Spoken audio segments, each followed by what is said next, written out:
Hello everyone, welcome to the Redmen TV. It is the final word show. Liverpool beat Brighton by 2-1, heart-stopping end of the game.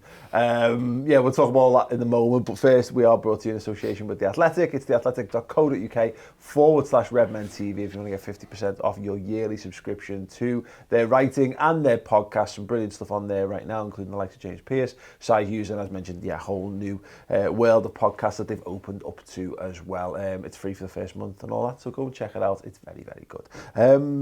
Right, guys, hi. Everyone suitably recovered from the weekend? I'm fine, mate. Thanks for asking. How are you? Yeah, I'm all right. But here's the thing, Steve. It was a mad end to the game of football. It was. It made me really enjoy the whole thing. It's weird. Now this is like maybe it's borderline sadistic, but I genuinely loved that end of the football match. Okay, good for you. Not so much. But look, here's the thing. Now that I know we won, yeah, that's fair enough. I'm not saying I enjoy worlds where Liverpool have got 10 men and they're under the caution you might throw away and that might damage your lead at the top of the league. Blah blah blah blah blah. That was a fucking shit game of football. It was dead boring, and then all of a sudden we're in a world where we're smacking balls into the far corner of the pitch. Like the most un-Liverpool thing I've ever seen. It was great. It's made what would have been a forgettable win over Brighton. You will now, whatever happened this season, we will now remember the day that we beat Brighton. So I get you in that point too. At the time, I was happy for just a boring game for once. Yeah. I had lots on. It's a busy time of year. Saturday was a bit mad, and I was thinking just 90 whatever minutes of my life, I'll just sit down and watch Liverpool. And at 2-0, I was like, this is exactly what I needed. Mm-hmm. And then it wasn't exactly what we needed. But I don't know how it works, but I'm not suggesting you watch the game on an illegal stream. Absolutely not. But I don't know how this works, because obviously there's people who do this for every Liverpool game. But I don't think Liverpool ever have a relaxing time when you watch a game on a stream, because it's always the most stressful experience. Yeah, no, because it's illegal to watch streams in Britain, I actually have to fly. Out of the country. So that's what I'm saying. I was busy. I had like a flight to catch, airport security to get through. So it wasn't ideal. Just rode out to international waters, picked it up like a pirate radio station. Having said that, mate, it's, if nothing else, it's character building. Yeah. For us and for the players. Yeah. And to be fair, obviously it's late down the road, but we'll come to it. But I thought the way they dealt with the adversity of being down was really, really positive. Yeah. The BBC's Emma Sanders. Hello. We must have so much character by now, if Steve's right. God, yeah. How much character can you have if this was like a role-playing game? We'd be maxed out, and it's 14 games into the season. Mentality monsters. Yes. Yeah, I mean, I think it was really important that they dug in at the end. Obviously, everyone wants a clean sheet, and still didn't get that. No one more than Alisson Becker. Well, that's it. Alisson was just like, look, this game needs spicing up. I'll step up. Why not? It was mad. I was doing the live text actually on the BBC website, and it was crazy because the amount of people that were in there, and I just kind of. I didn't know what was going on. I just put in the goal entry, like, I have no idea what's just gone on. But Alisson's just got sent off. There's a free kick that's just been taken. Like, Adrian was just stood still. Nobody knows what's going on. But hey, Liverpool haven't got a clean sheet. Absolutely mad. We'll talk about all those points in a bit. But Patrick Tumpeng coming to us from Portland, Oregon. Thank you very much for joining us. Pleasure to be here. You'll be able to give us all the inside scoop on Nike, presumably. In the 10 minutes from my house. Amazing. Yes. What did you make of the game then? Again, it was another example, ultimately, though, of us. A game that probably should have been quite relaxing, and it was just insanely stressful. Yeah, I think that at 2-0, it felt like it was going to be 3 or 4 before too long. I think I fall more into Ross's party. I was looking. Oh, Steve, sorry, just met Ross before. I got no sleep last night. Ross on the brain. I don't know Ross on the brain. I don't know who that's more insulting for. Yeah. Probably me. That's fine. Never lived that down. No, it's absolutely fine. But no, I do agree with Steve. I think I was hoping for 3-4-0, first game at Anfield, wanted to just enjoy it, sing, have a great time. And in the end, I think the excitement of how everything unfolded was probably a more memorable experience. So I'm kind of we celebrated torn. the full-time whistle more than we celebrated the ease of Yeah. Virgil van Dijk's goal, which I Yeah. think tells you everything. You're just used to him scoring though. It's like, there's our centre-back, he's just scored 2. Just got up, powered a header in, it's absolutely fine. I just want to talk, before we get into the footy, I want to talk about the first 6 minutes and chatting justice for the 96. Steve, it's been a weird week off the back of all this, and one thing that I noticed, and I've been thinking this recently actually, we don't really do the anything about the 96 on the cop anymore. You know what I mean? It's like, I think people would finally sort of not put it to bed, because it's never going anywhere. So it's part of the fabric of this city and the people and the football club and all that kind of stuff. But I think it was telling that it showed how important I had to be careful how I word this, of course, but obviously the not guilty verdict in the week, how important that, how bad a thing that was, and how important the justice and all that remains to the Liverpool fans. I think it was actually the families who at the time, wasn't it, after the inquest, they didn't want the whole ceremony around Anfield anymore on the anniversary and stuff like that. It's more of a private thing now, which I understand for them as well, Mm-hmm. I think after the inquest, I think it was almost the point where everyone kind of thought, oh, that's that. Now they've said the unlawful killing, it's a matter of time before X person, whoever he or she is, or people are now prosecuted for what happened. And then slowly but surely things have dripped and drabbed, and there's been the odd battle here and there, and it's kind of gone under the radar to an extent. And then it was just a bolt from the blue, and like you say, we have to be careful with what we say and what we don't say and stuff. But I thought that the weekend, I'll be honest, I'll be surprised if anything ever happens, and I think that might be the end of it, to be honest, in terms of the legal pursuit of it. But it was almost like a be there for the families, because it must be absolutely just heartbreaking and devastating. In fact, I've spoke to a couple of people who were close to it, and it's like another kick in the teeth, and they're blaming a wide variety of things for it. So I thought, again, I wasn't in the ground, I'll be honest, but it sounded to me like it was very much a support for the families, rather than, because I don't think, unfortunately, I hope I'm wrong, but I don't think anything's going to, I think that might be the end of any legal proceedings. So now it's a case of just looking after these people, because it's going to be, they're never going to get the closure, and that must be like absolutely devastating for them. Yeah, I think that's it. I think these people have been such an inspiration to all of us for so long in the way they conducted themselves, and it felt like the very least we could do in the ground was draw attention to it and remind the world where we stand and how we stand behind the families and the survivors, etc. But yeah,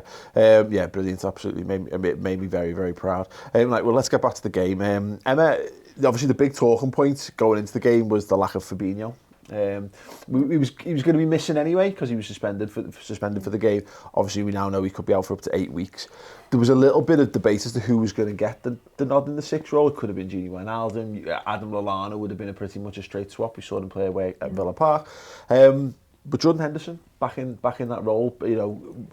He should really be our second choice 6. What did you think of his performance? Yeah, I wasn't surprised that he started in the 6th. I wanted to see Wijnaldum in there, I'll be honest with you. And that's not because I don't think Henderson is good at it. I think it takes away Henderson's strengths when he plays in a more attacking role. Mm-hmm. So I think when you're losing Fabinho, you're effectively losing half of another player, because one of those other midfielders has to sacrifice their game essentially to drop into that number 6 role. But yeah, I thought he played well, thought he had a good game. Like I said, whenever he's in that role, it's always a bit of a 6, 7 out of 10 performance. It's never anything amazing. Well, you know what it is for me, is that you get so much criticism, and we've been so effusive in our praise for him in a more advanced position since he shifted there, that I don't know what I was expecting. Like, I somehow expected it to be horrendous. Yeah. But you're right. There was never a problem with Jordan Henderson playing in the 6. It's just that Fabinho's better. Yeah. That's all and it I is. completely agree with that. And I mean, I'm a fan of Henderson, and I've said this before, like plenty of times. I've probably come out and said, like, I love Henderson. I think he's a brilliant player for this football club. Whether that's in the 6 or in an attacking role, I think he does a job in either position. Yeah. But obviously, in that more attacking role, he is definitely better. But yeah, he just goes about his work and he just gets the job done. But yeah, like I said, it's nothing magnificent. It's not Fabinho level. But, Fabinho, in my opinion, is the best defensive midfielder probably in Europe on form at the moment, definitely in the Premier League. So when you lose him, there's obviously going to be a difference. I think there's a couple of factors at play, isn't there, Patrick, is that Oxlade-Chamberlain's probably the most deserving of a place in the side at the moment in his form. Do we then want to... The reason Henderson probably ends up in the 6 is because Ox is better on the right-hand side of the midfield. That's probably all it boils down to. Me and Chris were talking in the build-up to the game. I think if Naby Keita was in the form that Ox was in, I think Gini probably plays the 6 and you keep Henderson on the right. Yeah, I'd agree with that. I do think one thing that we noticed watching the game from the Anfield Road end was between Verge and Hendo in the 6, there's so much leadership right there. You could see them dictating the play incredibly well, and it's incredible to watch that in person. You don't see a lot of it on the telly from the States. But I really think that Gini's probably a better fit for that position. His ball retention is incredible, and that's something that we really need when we're playing a more possession-based game. But it was interesting because we really didn't possess that much of the ball throughout the match. But Ox was incredible to watch, and his pressing up front in the first half in particular was mind-blowing, and it was incredible to see, like, between him and Firmino just closing down every angle over and over again. It was exceptional. So I was really impressed with how he's been playing. I think it's vindicated, in that regard.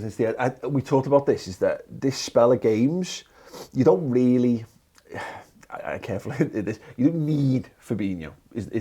Every team needs Fabinho because he's brilliant. Yeah. But the point is that you're going to play a lot of teams, and these probably played more football than a lot of teams will play against us. Yeah. Probably more footed than Everton are going to play against us, probably more footed than Watford will play against us, etc., etc. And in those games, there's nothing wrong with having a bit more of a culture. Well, again, a slightly more attacking number 6 in that role. Henderson, I thought, covered it well, and again, it allowed Oxlade-Chamberlain to be one of the best players on the pitch. Yeah, I actually, I was watching it on by legal matters. No, is that a lot of the time Wijnaldum just dropped in there anyway. Yeah. So a lot of the time it wasn't. It was almost like a rotating 6. And there was a time when Henderson goes out and Chamberlain dropped in. So it was more like the old style of where he kind of done jobs. Yeah. There was definitely times when Wijnaldum was just playing number 6. So I don't know what the training's been, or because Klopp admitted, didn't he? We've had no training. It was literally we played Napoli, recovery days.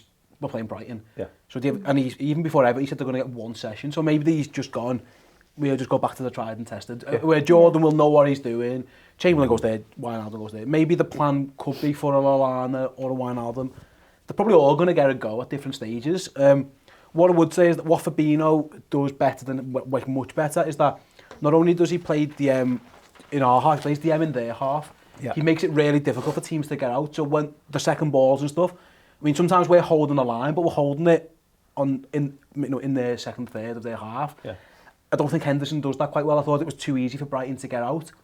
And the same for Wijnaldum. I don't think it's a massive criticism of them. It is, if nothing else, it's just highlighting how good Fabinho is in that.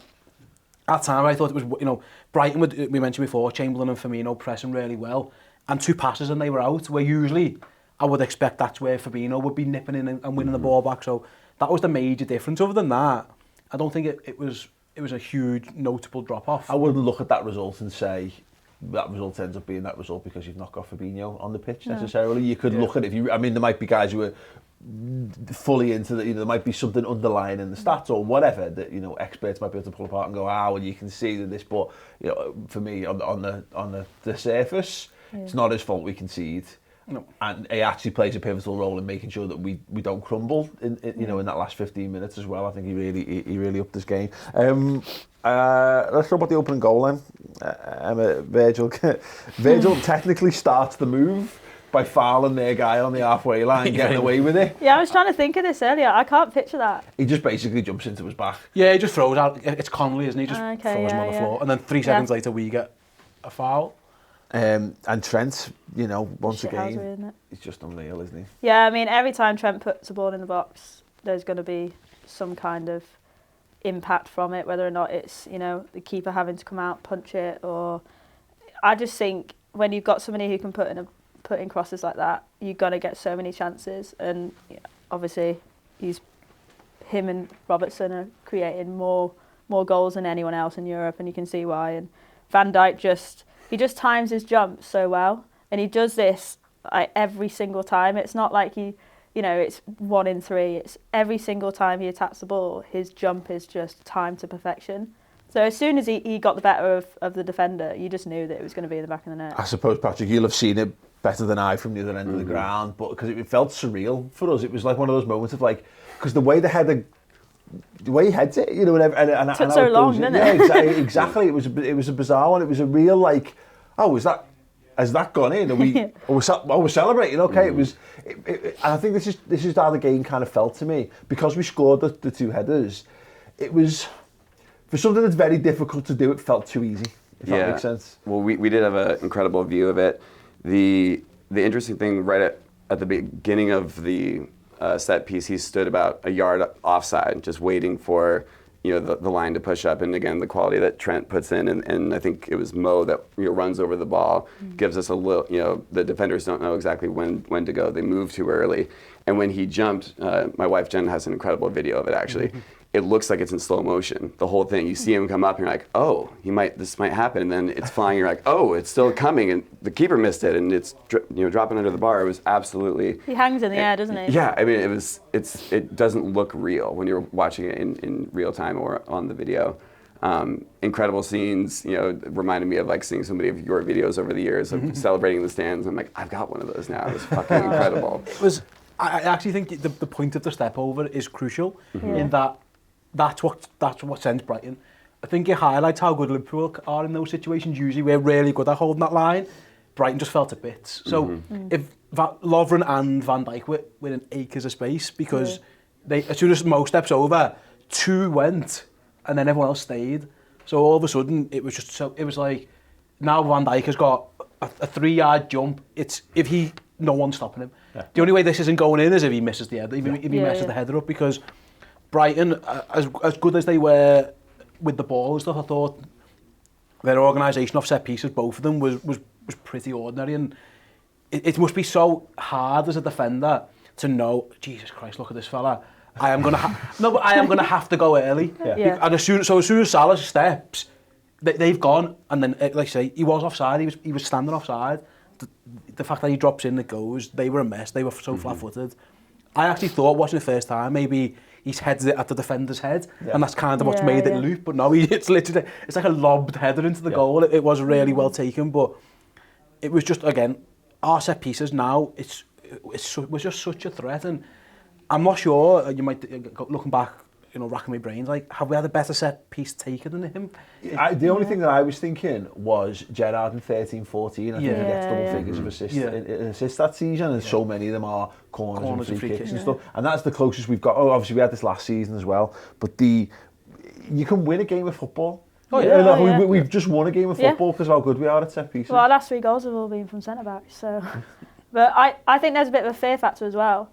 Every time Trent or Robbo gets the ball, you can see the opposition sort of panicking a little bit, thinking, oh, like, when do we go? Like, are they going to do an in-swinger? Like, oh, and they just don't really know what to do, because they know that the quality of the ball is going to cause them problems, and they know they're going to have to make a split decision. And then when you got Van Dijk walking up to you and he's like, oh yeah, I'm going to come to this corner, you just go, nah, I'm done. But this is the thing about the set pieces, is that was a game where Brighton have got in there and they thought, we'll make it difficult for Liverpool. We've got our brand of football, we're looking at this spell of fixtures, and the big concern is, where do we get in our rest? And and particularly on the back of the Napoli result, I mean, there's the disappointment there that it means we're going to have to go big against Salzburg, in a week's time. Or this is another way to get minutes in your legs, is because if you can win games without having to exert yourself. I mean, it's not quite as simple as, just do that again. Just do that again. Just whip a corner directly into Virgil van Dijk's head, because it isn't as simple as that. But that, and we'll come into this in a second, but it made the game. We won the game from two set pieces, basically. Yeah, and it takes the pressure off the front three as well, because they've got such a reputation now where everyone expects them to score constantly every single game, or get an assist every single game. And when you've got centre-backs like Lovren as well, who's good in the air, but Lovren and Van Dijk, who can just pitch in with, like you say, these important goals from set pieces, it does take that pressure off, that they don't always have to deliver, they don't always have to create something out of nothing. You've got that to fall back on, and that's big. You need those, don't you, Patrick? I think back to 13-14. I think like the Arsenal game where we battered them at Anfield. It's Skrtel headers that kick things on. You know, that's talk breaking. In fact, Arsenal this season's the same thing, isn't it? It's a ball into the box and yeah, exactly. Scoring headers, scoring from set plays and crosses and that kind of thing. It means you're not searching for the perfect goal. Yep. You'll take a goal wherever it comes. I really enjoy centre back header goals. I don't know what it is about. When Lovren scores, it's, you know, I still think back to the Europa League against Dortmund. That was just fucking phenomenal.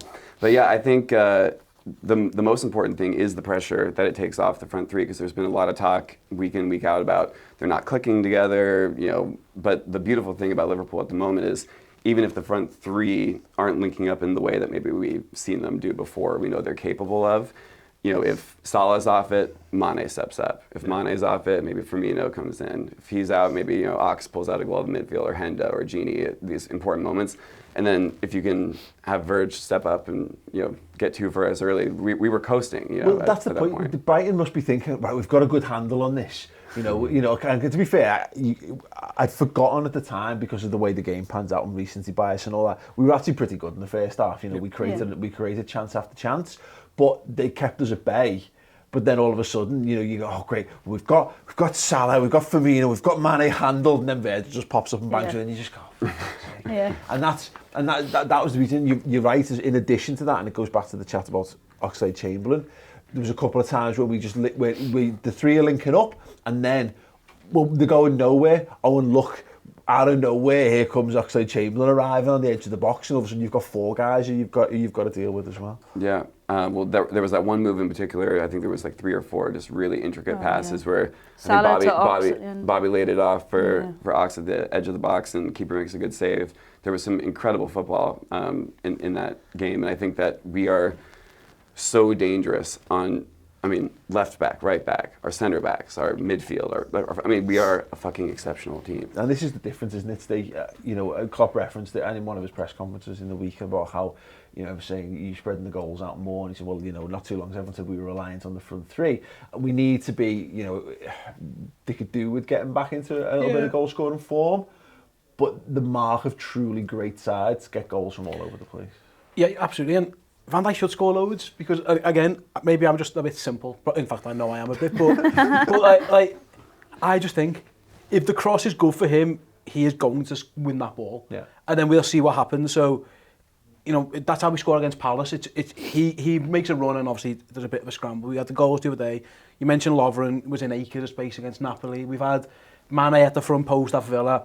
Not only will Van Dijk just draw attention, so he makes it easier for others. Yeah. Like that second goal, I just don't know how you stop that. Yeah. Like I just don't. No, genuinely, because the ball is that good and he's so big and strong.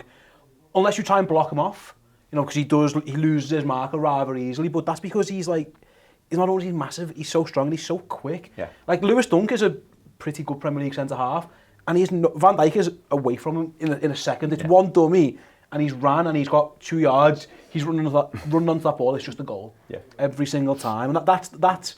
You mentioned before, scoring goals is the hardest thing in footy. That was as pretty much as easy as it gets. And as an opposition, not only your plan to play Liverpool, not only do you have to work so hard on, well, what are we going to do to nullify these lot? Oh, by the way, there's the midfield who are chipping in.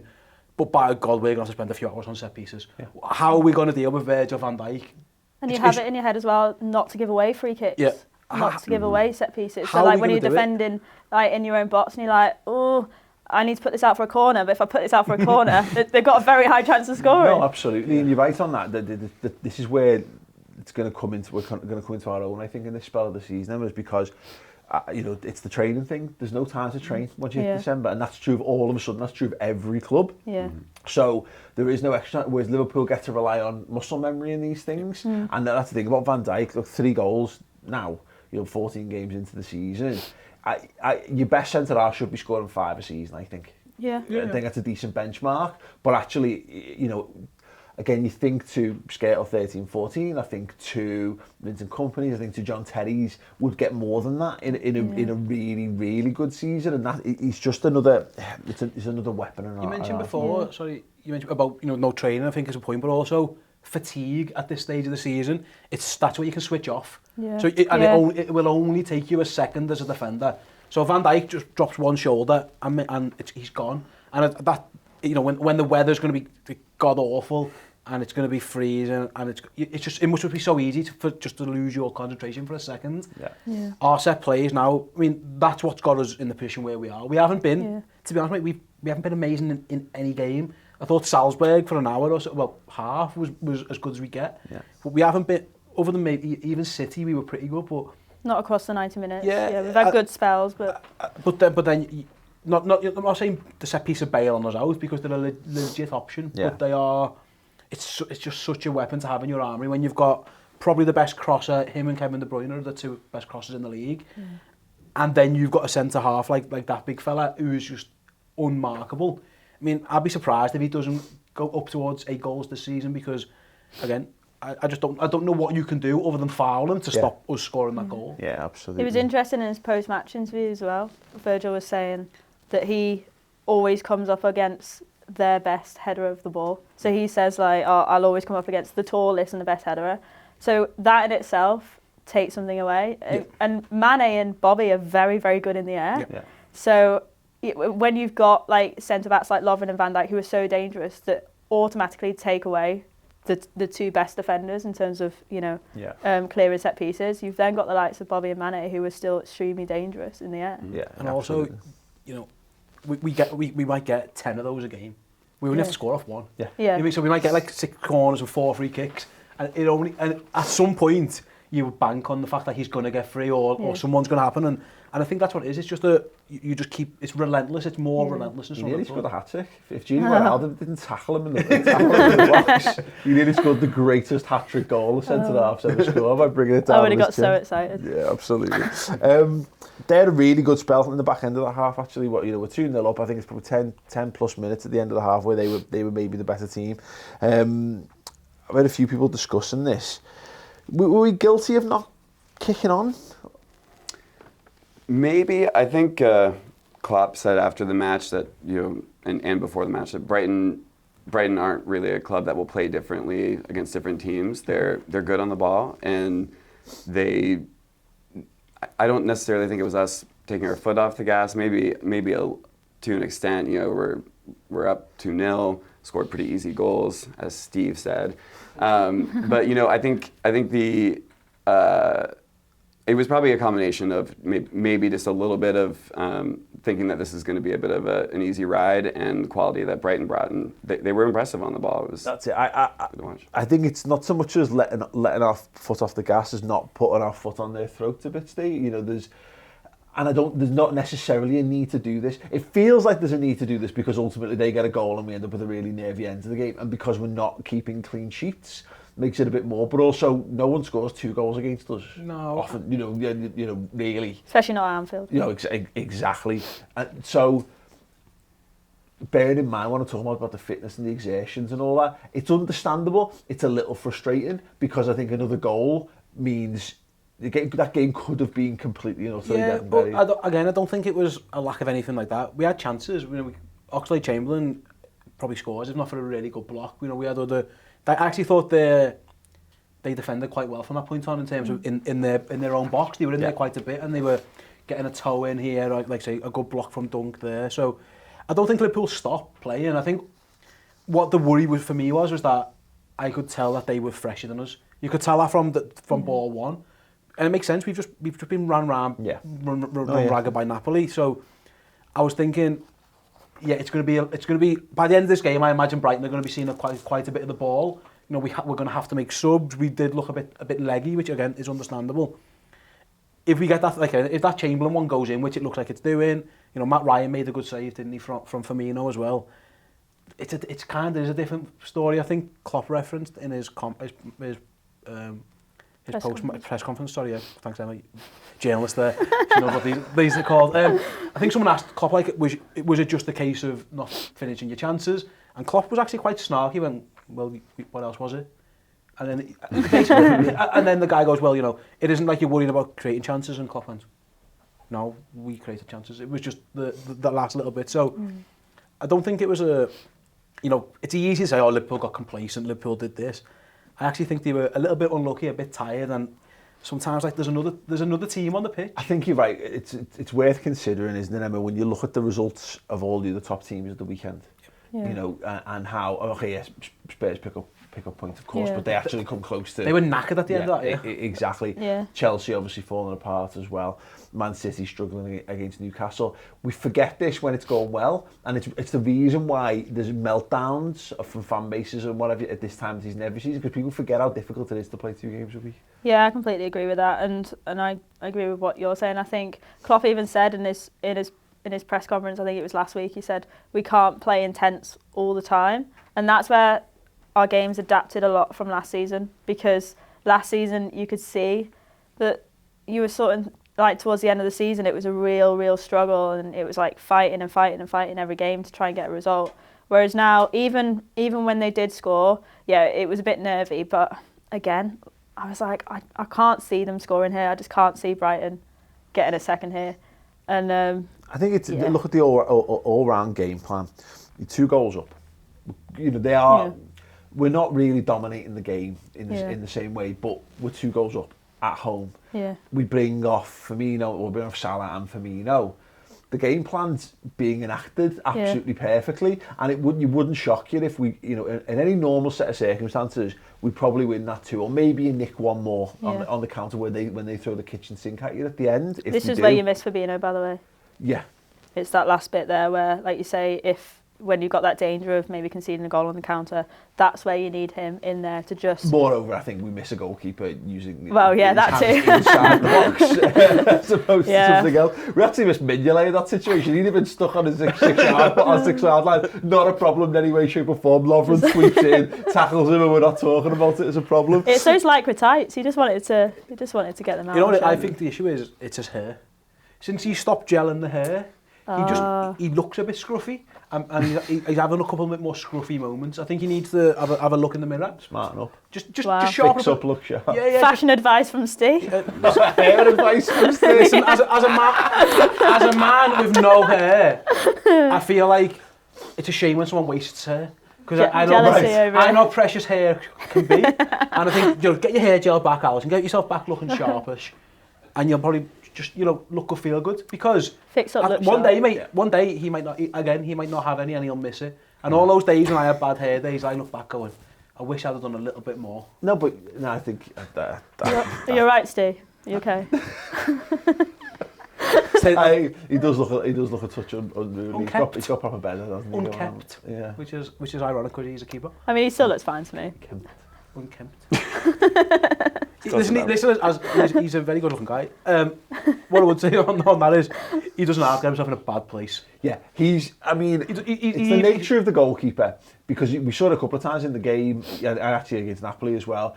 He's very front foot. He likes to be on the edge of his area. He's a sweeper keeper. That's what you expect. But I didn't realise it truly until I watched it back. He's like 2 metres outside he's way outside his box. Which is fine, but it's because he stops. If his momentum just runs him through that ball, I think he gets caught up because he wonders, is Lovren going to get it? He kind of, he stops, he's on his back foot, and then he goes and he shifts. If he either stayed or just absolutely ran out. He can't, if he stays, they score. Yeah. Because he is getting robbed. And I think this is the thing. I was thinking about this earlier, and I don't want to criticise Lovren because he's technically not done anything wrong, but if that's Van Dijk going back, I think he stays on his line, because I think he thinks Van Dijk's going to win that ball. Yeah. But the fact that it's Lovren, I think he thinks he's not... He does get caught under. Yeah, I think, he's not going to get the length here on his header if he does get there first. He's probably not going to get there first. I'm going to have to come out here. So I do think the fact that it is Lovren over Van Dijk, there's a bit of indecision there, and he thinks, I've got to come out. And yeah, he's way out of his box. He gets himself into a pickle, doesn't he? Yeah. I think it's fair. Look, I think I've been there. Many. I'm normally self-inflicted, terrible position, trying to be too clever. Is that the difference between you and Alison? That is the fun. Well, no, actually, that's the one similarity. Yeah. Similarity with every goalkeepers is we've all done something stupid like that at some point. It's more like it's just instinct, because he knows he's out the box. And to be honest. No, but it's the instinct why goalkeepers break bones at home, because they try to do things. Your instinct is to just do something. It's just stupid. the ball's that close to him. It's a very difficult instinct, and this is bearing me out. He's played at the lowest possible level of football. But if your entire existence is getting your hands to footballs, then it's very difficult to not do that. Put your hand up towards the football. The mistake is the stutter step, isn't it? That's where he loses everything. Like I say, if he just runs out, remember, was it Bournemouth when he just ran out and just headed it away and just cleaned some fella out? Yeah. At where he probably gets to the ball. But the problem is, or if he doesn't, he probably clears their striker out and gets a yellow. By the time he gets there, because you're right, was the time and stuff, he's got no choice. He's either got to let him be lobbed, or he's got to handle Stop it. That's and I don't know. I don't know whether we were joking, Patrick. I don't know whether he's decided I'm just not conceding the goal here. Yeah. Because it's I think it wouldn't surprise me. It's arcing towards the goal. We'll never know whether Lovren would have got there or not because he's certainly covering. His run-ups left him with a tough decision to make there. Yeah.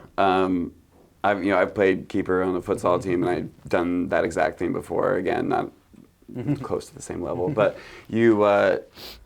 the instincts kick in, and your brain shuts off. You see the ball, it looks like it's going in. From my perspective, it looked like it was going to go. Yeah.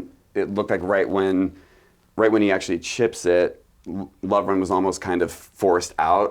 It would have been very difficult, I think, for him to get back in time. That being said, it's only 2-1, and you've still got your goalkeeper on the pitch if he decides to. But again, it's instinct. I don't think he and he play against Everton. It's just instinct to go. I don't really. Listen, I don't blame him for the handball because he doesn't. That isn't a thought process. That is just his natural instinct of, like you said, catch ball. That's his job. Yeah. It was the fact that he didn't make his mind up quick enough one way or the other. He's either on his line in the box or he's go. I don't think. Again, you play goalie, I haven't, but once you go, I don't think you can ever stop. No, you're right. I think the problem. Yeah, you can go back. You can go backwards, but you can't stop and just stand still. I don't think. To be fair, I'm not even sure.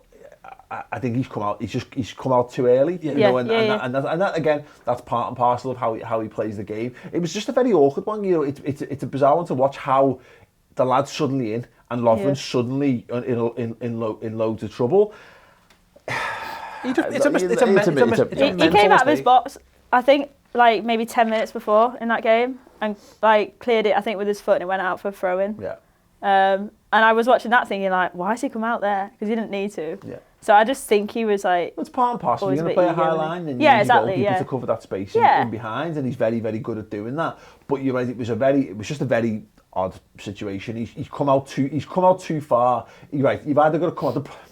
That being said, if you do commit and come out, there's actually no chance. There might be no chance of him getting to it because of the way it is, and all of a sudden you're another 10 yards outside your box. Yeah. Complete when completely in no man's land. I think you might get it. I think you could foul the lad though and not get sent off. Like I think if he just runs out, I think there's a good chance that he can kind of just clatter into him. Yeah. And because Lovren's on the cover, you might get sent off because some refs will. And listen, Martin Atkinson, so he'd probably show him a straight red and then ban him for a month. Yeah. But you might get a yellow. You know what I mean? It's one of them. Right. It's a bad error. You've mentioned the name. Let's do it. He's a prick, isn't he, Paul? Yeah, I was going to use the C word, but I feel like there's a lot of pressure on there. Don't use it now. I can feel Emma's eyes burning into the side of the BBC. Yeah, I was like, you need to take that out. I said to Tom, I was like, that needs to come out. You can't call Martin Atkinson the C word. The BBC, mate. You just can't. Right, I don't like that word anyway. It's not a nice word. Fair enough. He's a cunt, isn't he? Why we call him Martin Atkinson is terrible. And right, so me, Patrick, me and Chris were talking. We did the instant match reaction, and Chris's reaction was, referee's blown the whistle. You know, we've caught teams out in similar situations in the past. So, and from that perspective, I agree. The referee, to the letter of the law, the referee's blown his whistle, and so the game, you know, the ball's after. Brighton are perfectly within their right to take that. I don't think that's up for debate. And fair play to Dunk for having the vision to be able to do that. It's a very, very clever move, very, very clever free kick. And he deserves the goal for that level of ingenuity. However, Adrian It's just come from, but he apparently didn't have a goalie shirt. Apparently he was just wearing a t-shirt. So he had no preparation. He wasn't warmed up in any way, shape or form. He's come onto the pitch. He's setting the wall, and we'll talk about the wall thing in a second. But I can't help but feel that a little bit of common sense in the referee. I mean, maybe like why should? I mean, the Brighton argument is why should he? But I mean, for fuck's sake, he's just come on the pitch. He's not said a word to his teammates. He's trying to organise the wall, and he's in the middle of doing that. Actor blows the whistle, and less than 2 seconds later, Dunk strikes the ball. So it's not like he blows the whistle and Liverpool have then got time to react to it. It doesn't sit right with me. Well, I watched it back when we got back that evening, and there's lots of talk. Even before this match, there's been a lot of talk about Atkinson, his performances when we play. Our record when he's refereeing our matches is so much worse than any other referee in the Premier League. The interesting thing, like Emma, you were talking before we started filming, like, yeah, we should do better. We should be prepared, and it even felt in real time that Adrian was taking a little more time than he should have. But when you watch it back, Atkinson is looking right at him, at our keeper, saying like, okay, blows the whistle. He was fully aware that we weren't set up. Yeah. And again, yeah, full credit to Dunk. Is a great take, and he deserves the goal. Every right to take it. But I think there has to be a hint of maliciousness. It feels shady to me, Steve. Yeah. It feels like it was another referee. The problem is it's Martin Atkinson. Yeah. And so it feels like, and we've all got this, we all love a good conspiracy theory and all that kind of stuff, like, but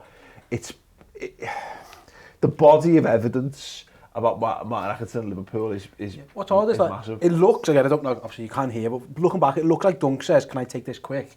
And Atkinson says no.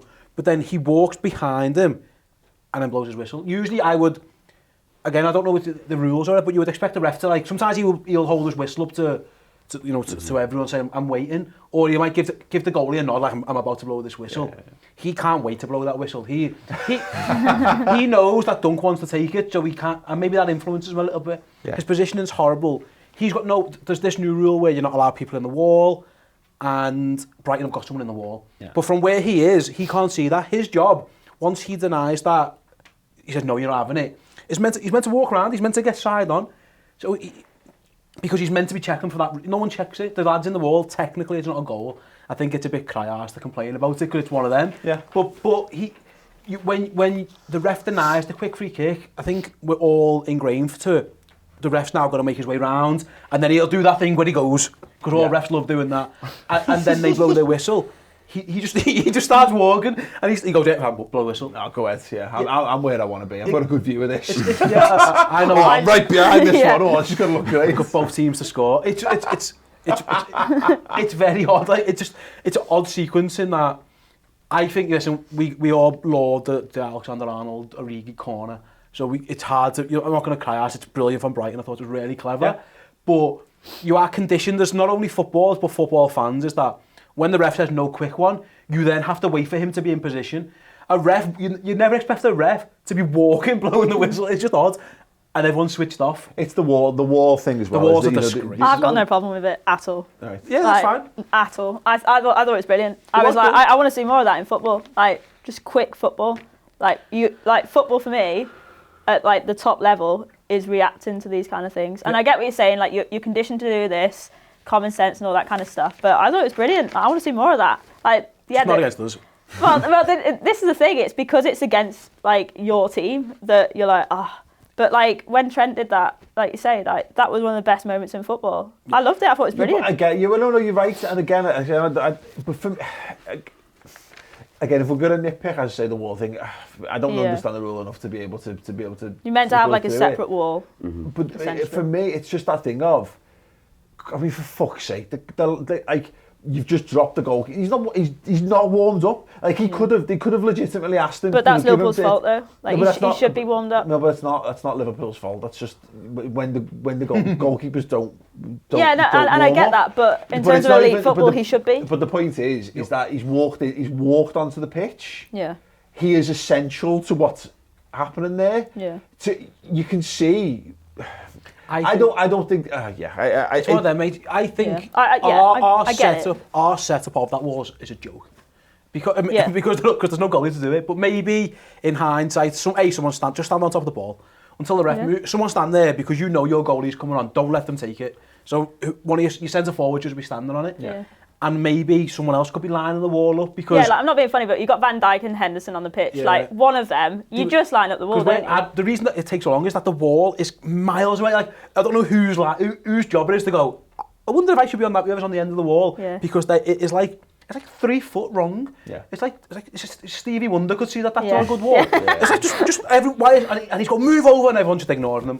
Yeah. All that being said, if defenders could set the wall, goalkeepers wouldn't do it every single time. And you'd be amazed how poor defenders are at certain ball positions. It's crazy. Because you judge it, and maybe it's changed, but you'd always judge the second from the outside should be in line with your post, basically, is always the rule of thumb on it.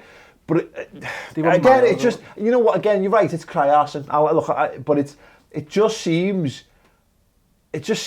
doesn't seem sportsmanlike for me, for particularly the situation. If it's Alisson's in goal for it, then I've got no problem with it because he's there. He's been there the whole time. The lad's walked on the pitch, setting the wall. He's in the middle of setting the wall, and the referee blows the thing. It's like, mate, you know... I think I've refereed in the past, and I would, in that situation, if I think of, again, it's just me personally, if I think a goalie's taking too long, I will say goalie. I will literally just say goal, and I'm showing the whistle, like I say, get yourself back because I'm about to blow it, and then he will run across whether his wall's set or not. So I do get it. I think he's a bad ref. He's a bad. That's the bottom line of it. And again, it just doesn't help. I think Michael Oliver doesn't blow that whistle.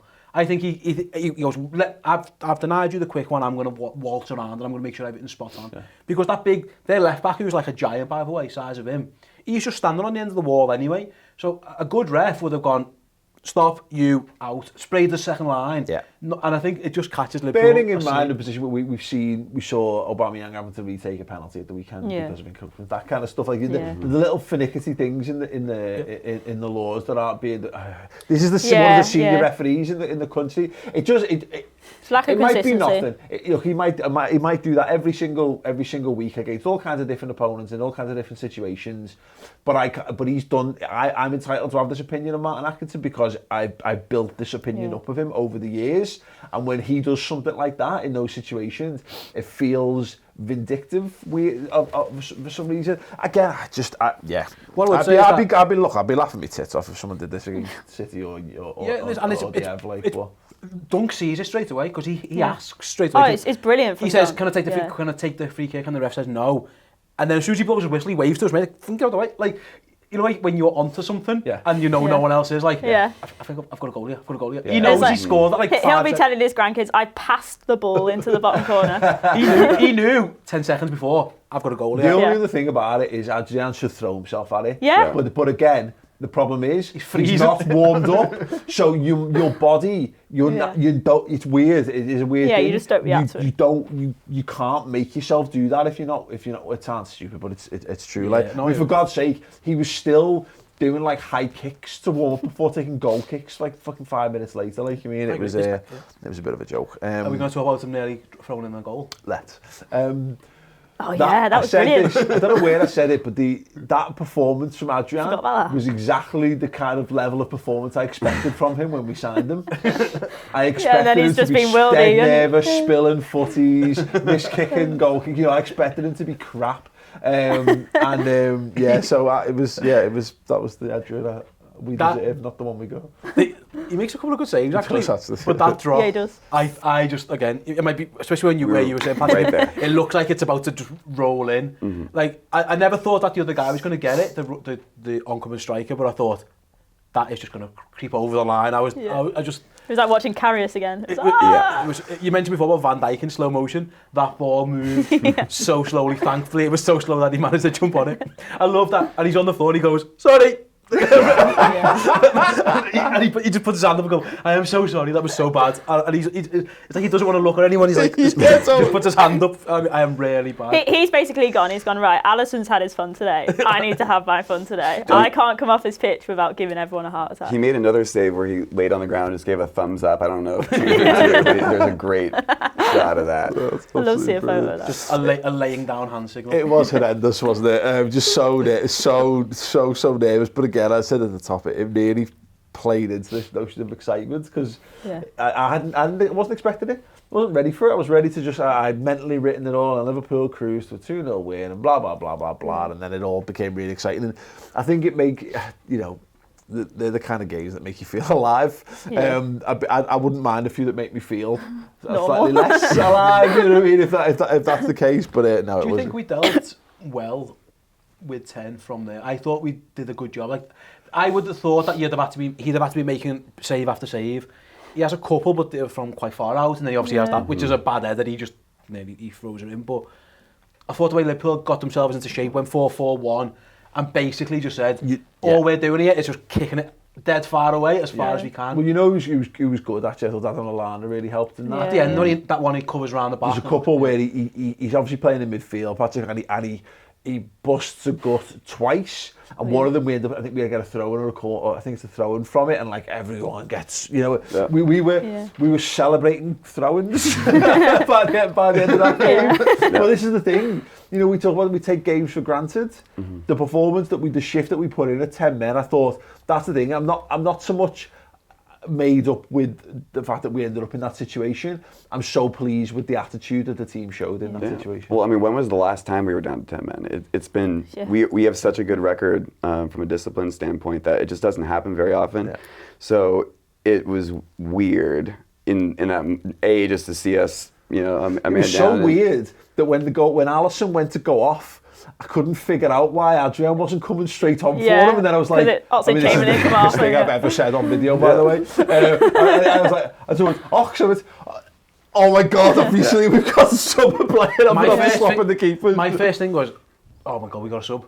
I wasn't sure if we'd used, again, Tom knows this life well, counting subs. I thought, I really hope we've got another sub, because I was thinking, a split second was, who goes in goal? Oh, Verge. I've got no idea. Oh, yeah. Oh, I want to see that now. Goal. Adrian needs to get sent off against Everton. I think Chamberlain would have won in goal. Yeah. Oh, we had Lallana on the pitch at that point, didn't we? I think. Is he meant to be good in goal? Oh, in fact, Hendo? Nah. Go on. So who would we have? Ox, probably. Ox or Virgil. I mean, Virgil will probably walk to the ball and then just pick it up. Robbo. And save it. I think Robbo would be a good keeper. Trent looks like he could go in goal.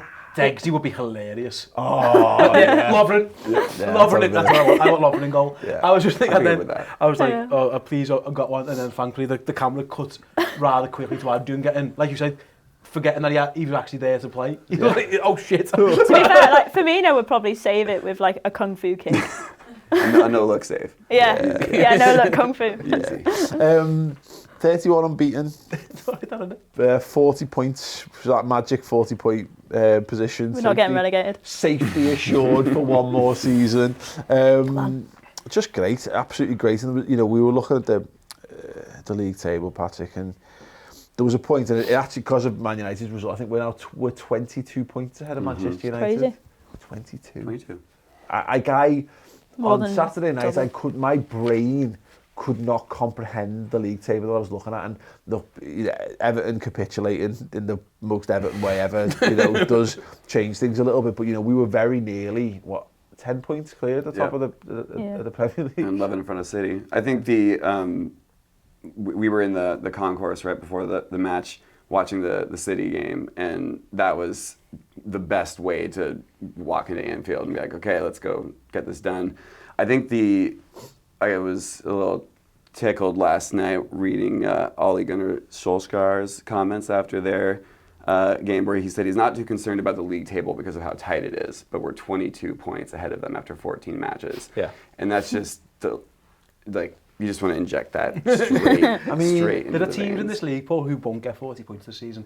And we've got it like less than half our games. If you extrapolate that out, we're going to end up like 60 points ahead of United. Was it Cy Brundish tweeted something saying like we can afford to lose, like I can't remember how many games he said, lose and still draw get 3 or lose 3 draw on 2. City. that was it, and Yeah. still get 98 points or something, which Yeah, is crazy. I mean, the big gap is what fun it is. It's 11 ahead of City. Yeah. At 11 points after 14 games is just out of this world. It's as much as you could ask for, and like you say, It's not even the end of December yet. exactly. That's what I mean. Mad, isn't it? It's 11 points in the first weekend. It's absolutely bananas.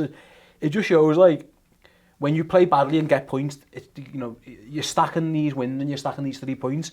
Where City don't play well and they've drawn or they've got beat, and it's just huge pressure. So basically, City have got a better result in 4 games. If it was the other way They've around, still got to play it. if it was the other way around, I'd be like, well, that's that gone. Yeah. That's dead. I would feel it was impossible to claw back 11 points on Manchester City. But this is another example of a game where a little bit of adversity looks self-inflicted this time around, but and coming out and it makes you feel more confident about the whole situation. It's insane. It's what the old Man United teams used to do, and it used to bug everyone so much because they play awful and then get like a 1-0. But looking at that game, me and Chris had it on the radio driving to there. Like we turned the car off when we parked up, and we turned it back on, and it was 2-1. We thought, forget that. Watch the goal on phones. Okay, that's a hell of a goal from De Bruyne. What are you going to do? Fair play. We'll have exerted themselves, but they've got the 3 points. We weren't expecting to get anything from Newcastle, so we didn't think anything of it until we got to the ground. And we met up with Ross, and he was like, "Have you seen the score?" And we were like, "Yeah, 2-1." Shame. No, 2-2. Ross is running around Anfield like this. Trying to jump Shelby. Just amazing. Yeah, who'd have thought you'd be singing the Shelby song in the cop No, at the end of the day? Absolutely, but that was the thing about it. City dropping those points, and just to go and again, notwithstanding post the red card, the way we handled that game, it didn't. Every time City have dropped points last season, Patrick, I think we were all so nervous, and you'd see Liverpool just not. You could sense it. Just not being at the races, just being a little bit off or whatever, because maybe the pressure was getting to them. You never got a sense of that at all. No, not at all. I think last season it was really stressful. I watched almost every City game just praying. They're going to drop points here, they're going to drop points here. And then I remember the match against Leicester where Company just hit that ridiculous goal. I mean, that was a heartbreaking moment. And this season I decided, I'm just not going to watch. I don't want to go through that. And we're in a place now where they've dropped 2 fewer points right now than they did all of last season after 14 matches. So I don't think there's no catching us this year. I think it's just. It certainly starts to feel that way, and the only thing that stopped it being a perfect weekend of football, and it's on personal preference. This, by the way, Marco Silva. Because Everton being in that situation, being a goal up, and you're thinking, ooh. And I watched that game. I actually quite enjoyed watching that game as well. I was disappointed. Because look, ultimately, as much as I dislike Everton, rather win the league. I'd rather have been in his comfortable position in the league. I'd rather have a 10-point gap to Leicester. You got the impression, Steve, judging by because I've seen a lot of people going, look at them celebrating a win against Everton. They're celebrating that win because it's an incredible way to win a game of football, but also because I think they knew that if they didn't get that win, that was the title race over. It's odd that they're in the title race, isn't it? But that's the situation we found ourselves in. Ultimately, mate, at this stage of the season, I'm quite happy for Everton to lose just before we play them anyway. So it's actually quite funny. If it was any other manager standing there on the sidelines, I said I'd have felt sorry for him, but I don't. So Leicester are a good team. They are really good, and they're resilient as well. They are going to be in and around it. Listen, if I would fancy us in a head-to-head shootout with Leicester, and the general conversation I keep hearing on radios and talk shows or whatever is, Leicester are 3 points better off now than when they won the league. Fantastic. You will not win the league with that points total. So if you want to overhaul Liverpool, you are going to have to get 100 points. I think we're going to get 95 at least. Yeah, I think we'll be somewhere between 93 and 97. I think Liverpool will end up. If Leicester can go and beat that, absolute fair play to use. You others, it will be the greatest Premier League victory of all time. The Man City thing's really interesting because we'll see. Look, you can't. City can just win 20. Exactly. You can't discount Man City. Man City, I think, are are probably the best team we've had in Premier League history. So when you've got a team like that are 11 points behind, you don't. But we're on the precipice of being us. That's the thing. Well, that's this like, is it. I was just looking at, and if you look like, I keep thinking City might do, like I say, go on a big run, but Burnley away, United at home, Arsenal away, Leicester at home, Wolves away. I mean, in years gone by, I'd just put my house on them winning all them. Yeah. I wouldn't now. Yeah. Absolutely no chance. And that's the thing is that I was saying this. There's blood in the water. I think. Exactly. People can sense it. Newcastle knew quite well. Even if we just keep it close to the last 10, and listen, they might win a game because De Bruyne turns into Tony Yeboah. And absolutely fair play if he does that. Brilliant, well done. Everyone under the age of 25. I'm not going to lie, I was like, no. Googling Tony Yeboah, who are Leeds. Yeah. But you hang around them. Yeah. Because you will, I think, like you say, you can sense it. Teams used to play Liverpool knowing we can get something out of this. Yeah. Alan Pardew would turn up to Anfield and do it because he knew. Yeah. Just frustrate them, keep it whatever, and then you might get something. And people are sensing that with Man City now.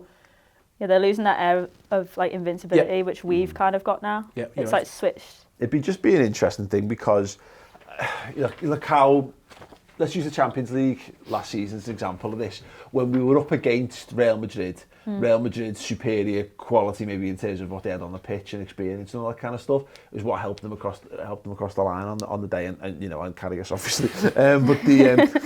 But then when there's a sense of inevitability when you come against Tottenham, you're thinking we should have this because we know what we're doing here a bit more. And yes, of course, Leicester have won the league more recently than Liverpool had, but it would be mad for us to end up in a title battle with only Leicester, and not to win it. Exactly. That's what I mean. I would be not relaxed, not like because I feel Leicester can't do it, because they're phenomenal. I was so impressed by how they conduct themselves. Their squad's brilliant as well. The players they've got in that squad is brilliant. Yeah. And no European football, so they've got more rest and stuff. It's that's the thing with them, and then we have to go to their place, which will never be easy. So without Fabinho, at the minute, I would be half writing City off if it was any other team. Yeah, that's kind of the point I was making. Because it's them, you can't. Because it's them. But it should be a 2-horse race now, and even then, it's a 2-horse race with an 8-point gap. Yeah. Like it should be it. I put on Twitter the other day. In my head, I'm thinking, well, that's the league, and then the little bad guy on my shoulders going, Steve, in May, I wonder how Liverpool are going to have fucked this up. What went wrong for you to just be sitting there like this? What I think's funny is the amount of people who've come out going, didn't Liverpool have, and this, and I've seen the points tally be different every single time. It's like people genuinely remember that we had a little bit of a lead at some point, but no one can truly remember what the parameters for it were. Yeah, wasn't it 9 points? But City had a game in hand, and then we played City next. In it as well. Yeah. Which is so there's a massive difference between where we are now and then. But you're right. Yeah, until Liverpool finally deliver a league title, we're all gonna have that little noise in the back of our head that goes, how does this go wrong? It's like imposter syndrome. And that's what's going to be tough for the players as well. Yeah. And I think they know that. Yeah. And that's going to be the test. But this is the thing in this. Logic dictates, Paul, is that it should be like when Chelsea won it under Conte's first season. Yeah. When it was won in December, but it officially took them till spring to actually win it. Yeah. That logic dictates that's how this should be. It's like Liverpool should have that gap and it should grow and it should be double figures. And then you get to February, March, April, and then Liverpool there'll be a random game away in mid-March, April. That's what logic dictates, because of the run of points we're on and how everyone else is faltering. It's just that we're Liverpool fans. So this little voice is going, fuck, just something, what's going to go wrong? But this is the point, isn't it? And I say the imposter syndrome thing, is that's where we're at. You have it in every walk of life, is that you don't know. Good, really talented people don't recognise how talented they are sometimes. Like you mean, so you think they presume like the X Factor syndrome, where they think, am I that weirdo who goes on there who tries to sing with his throat for whatever reason, who thinks he's super talented? Is that me? But no, it turns out you're actually dead talented, because we've been conditioned with this mentality of what are Liverpool going to do? How's this all going to fall apart? How's this going to break our heart? Whereas every week that team goes out there and actually gives us yet more and more evidence that we're where we are because we deserve. This is not like when you have, I always reference it, how Blackpool were in like the top 4 for a little spell in the first season in the Premier League, and it's not going to last. In Holloway times. Exactly. It's a very weird mentality to be in. I'm not entirely comfortable with it, but I'd rather be in this position than any of the positions we've ever been in the God, Premier yeah. League. So, yeah, take that. Right, yes, thank you very much, guys. That's been an absolute you. pleasure. Just a little matter of building up to a Merseyside derby to look forward to. That should be very good indeed. But yeah, thank you very much to people for joining us. If you want more of this, the Merseyside Derby Final Word show will be on the redmentv.com. You can sign up for the first month. It's completely free, and then it's £5 a month thereafter. We've got all that. We've got stats and tactics. We've got the Reds News Roundup. We've got a whole host of amazing content coming up over the festive period as well. So make sure you get over there and sign up and support everything we do here. And in addition to that, do go to theathletic.co.uk/redmentv to get that 50% discount. And yeah, because it just makes us look really good. You want to make us look good, right? Unless you're one of those weirdos who watches us because they don't like us and you support another football club. Right, brilliant. Thank you very much. See you all very soon. Ta-ra.